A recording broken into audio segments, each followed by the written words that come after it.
السلام علیکم دوستو، انسائیڈ بائی معظم فخر میں خوش آمدید۔ شہزاد اکبر اور پرویز الہی آمنے سامنے آ گئے اور شہزاد اکبر صاحب کے دباؤ پر، شہزاد اکبر صاحب کے کہنے پر ایف آئی اے نے آج پھر اسپیکر پنجاب اسمبلی پرویز الہی کے احکامات کو ہوا میں اڑا کے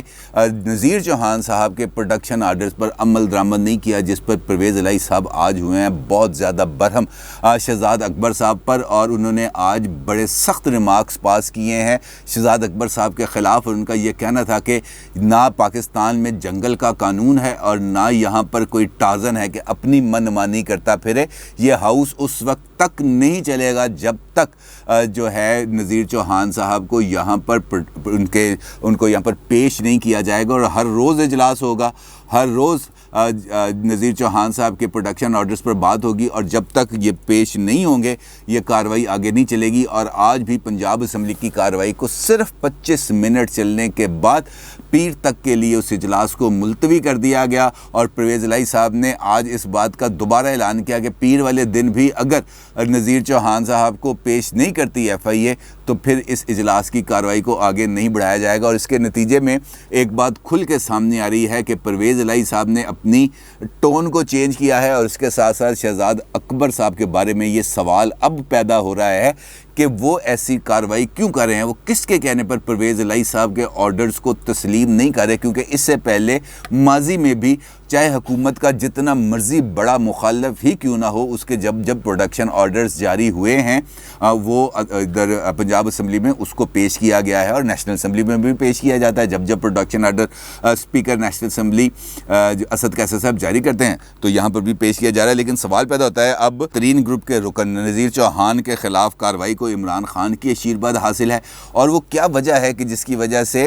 پرویز الہی صاحب کو تختہ مشق بنایا جا رہا ہے، یعنی ان کے احکامات کو ہوا میں اڑایا جا رہا ہے، اور یہ سب کچھ یقینی طور پر کسی پشت پناہی کے بغیر نہیں ہو سکتا، کیونکہ شہزاد اکبر صاحب نے آج یہ نذیر چوہان صاحب کی گرفتاری کے حوالے سے اپنی زبان بندی ختم کی ہے، اور انہوں نے اپنا جو آفیشیل رد عمل ہے وہ جاری کیا ہے۔ ان کا یہ کہنا ہے، یہ انہوں نے ٹویٹس کیے ہیں جو آپ اپنی اسکرین پر دیکھ بھی رہے ہوں گے، نذیر چوہان نے ایک مذموم سازش کے تحت مجھ پر قادیانی ہونے کا جھوٹا الزام لگایا اور اس کا برملا پرچار کیا۔ میں نے اس الزام کی تردید کی اور باقاعدہ طور پر اپنے سنی العقیدہ اور ختم نبوت پر اپنے ایمان کا اعادہ کیا۔ اس کے باوجود نذیر چوہان نے جھوٹی مہم چلائی، جس سے نہ صرف ملک میں مذہبی منافرت پھیلی بلکہ میرے اور میرے اہل خانہ کی جان کو خطرے میں ڈالا گیا۔ لہٰذا میں نے ایک عام شہری کے طور پر پولیس کو اور F I A cyber crime کو درخواست دی، جنہوں نے قانون کے تحت ایف آئی آر درج کی،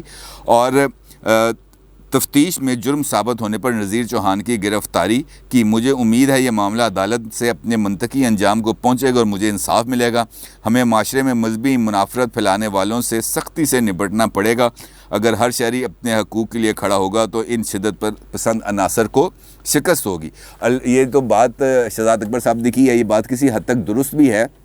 کہ اگر ہم بہت زیادہ شدت پسندی پھیلائیں گے تو اس کا نقصان ہوگا، اور ہر ایک کو اگر ہم صرف سیاسی مخالفت کی بنا پر اس کے عقیدے کے اوپر بات کریں گے، اس پر سوال اٹھائیں گے تو اس کے بھی نتائج خطرناک ثابت ہو سکتے ہیں۔ لیکن یہاں پر جہاں پر ان کی یہ والی بات درست ہے، وہاں پر یہ طرز عمل اتنا ہی غلط ہے کہ آپ اپنے اختیار کو صرف اپنی انا کی تسکین اور اپنے کسی مخالف کو سزا دینے کے لیے استعمال کریں۔ اس سے بڑھ کر بددیانتی کوئی ہو نہیں سکتی، اور اس وقت اگر ہم دیکھیں تو شہزاد اکبر اسی بددیانتی کا مظاہرہ کر رہے ہیں اور مرتکب ہو رہے ہیں، کیونکہ ایف آئی اے براہ راست اس شخص کے ماتحت ادارہ ہے جو نذیر چوہان کے خلاف کارروائی کر رہا ہے، اور یہاں پر کانفلکٹ آف انٹرسٹ بڑا کھل کے سامنے آتا ہے، کیونکہ ایف آئی اے اپنے امیجیٹ باس کو ناراض کر سکتی ہے، سوال ہی پیدا نہیں ہوتا۔ لہٰذا اگر ایف آئی اے نے جو شہزاد اکبر صاحب کی طرف سے دی گئی ہدایت پر عمل نہ کیا تو یقینی طور پر ان کے خلاف کارروائی ہوگی، اور اگر وہ شہزاد اکبر صاحب کے ہدایت کے یا اجازت نہ ملنے پر اگر نذیر چوہان کو پیش کرتے ہیں